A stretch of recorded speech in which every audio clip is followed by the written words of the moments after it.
আমরা আহ্বান জানাই সকল রাজনৈতিক সংগঠন, বিএনপি, জামাতে ইসলামী, ইসলামী আন্দোলন বাংলাদেশ, বাংলাদেশ খেলাফত মজলিস, জমিয়তে উলামায়ে ইসলাম, নিজামে ইসলাম পার্টি, এলডিপি, অন্যান্য যতগুলো দল, রাজনৈতিক দল আছে, আসুন আমরা সকলে হাতে হাত রাখি।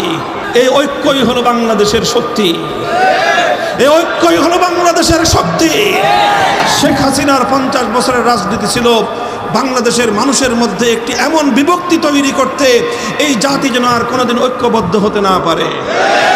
কিন্তু আজ বাংলাদেশের আবার বৃদ্ধ বনিতা এক কাতারে দাঁড়িয়ে গেছে।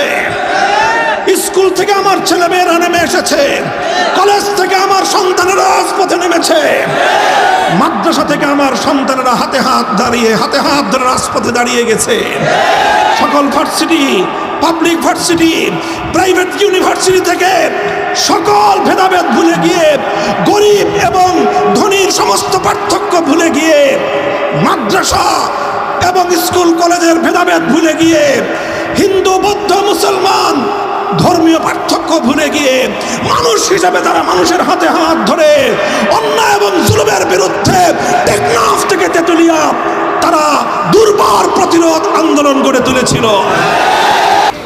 বাংলাদেশের মানুষ আজকে একটি অর্থনৈতিক মহা সংকটের মুখোমুখি পতিত।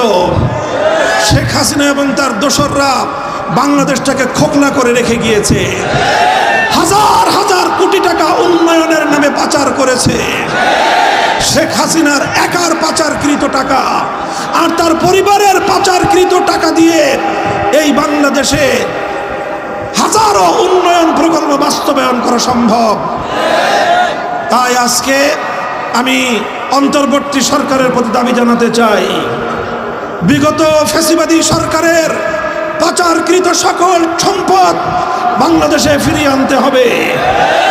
শেখ হাসিনা নরেন্দ্র মোদীর ঘরে বসে আমার বাংলাদেশের স্বাধীনতার বিরুদ্ধে, এদেশের ধর্মীয় সম্প্রীতির বিরুদ্ধে ষড়যন্ত্র করছে।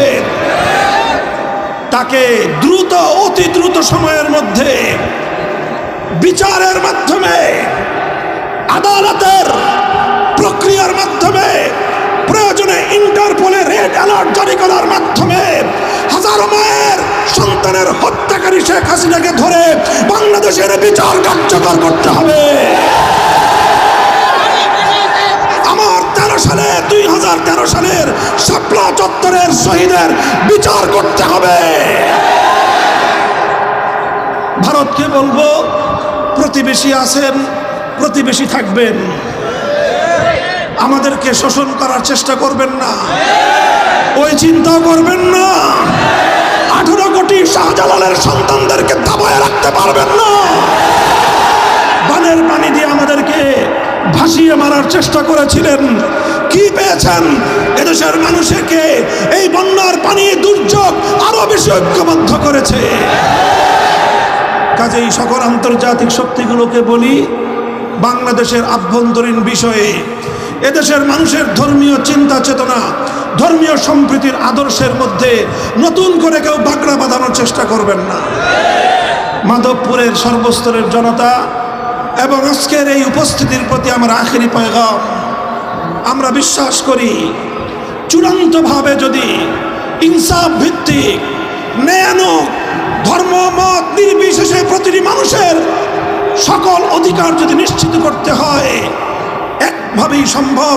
তার জন্য একটাই রাস্তা, একটাই পথ, সেই পথ হলো সৃষ্টিকর্তা মহান রব্বুল আলামিনের পক্ষ থেকে প্রদত্ত রাজনৈতিক ব্যবস্থা, খেলাফত ব্যবস্থা বাস্তবায়ন করতে হবে।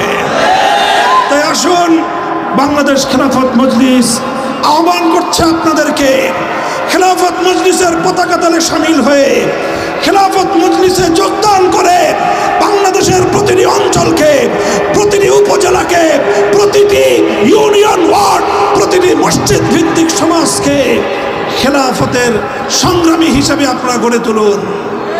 ইনশাআল্লাহ বাংলাদেশ খেলাফত মজলিস সমমনা অন্য সকল ইসলামপন্থীদেরকে নিয়ে আগামীর বাংলাদেশকে ইসলামী সমাজ ব্যবস্থায় গড়ে তুলবে ইনশাআল্লাহ। প্রস্তুত থাকবেন তো ইনশাআল্লাহ? ইনশাআল্লাহ আপনারা যদি জেগে থাকেন এদেশের মানুষের ভাগ্য নিয়ে আর কেউ ছিনিমিনি খেলবার সাহস পাবে না ইনশাআল্লাহ। আপনাদের সকলকে সেই সোনালী দিনের আমি আগাম পেগাম দিয়ে বক্তব্য শেষ করলাম। ওয়া আখিরু দাওয়ানা আলহামদুলিল্লাহি রাব্বিল আলামিন। আসসালামু আলাইকুম ওয়া রাহমাতুল্লাহ।